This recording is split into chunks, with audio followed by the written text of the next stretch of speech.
बच्चों, आप लोगों ने कभी आला हजरत का नाम सुना है? आला हजरत कौन है? एक सच्चे आशिक रसूल थे।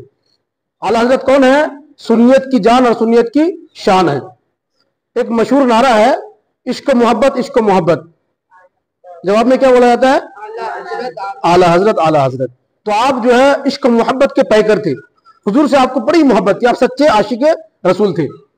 और जो मशहूर जमाना सलाम है, मुस्तफ़ा जाने रहमत पे लाखों सलाम, ये हुजूर आला हजरत का सलाम है। आला हजरत का असली नाम क्या है? मोहम्मद। लेकिन उनके दादा ने उनको अहमद कह के पुकारा, तो उसी नाम से क्या हो गए? वो मशहूर हो गए।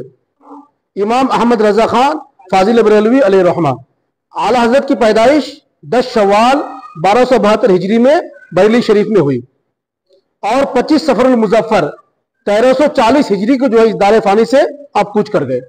हर साल 25 सफरुल मुजफ्फर को हुजूर आला हजरत का जो उर्स है वो मुनक्किद होता है।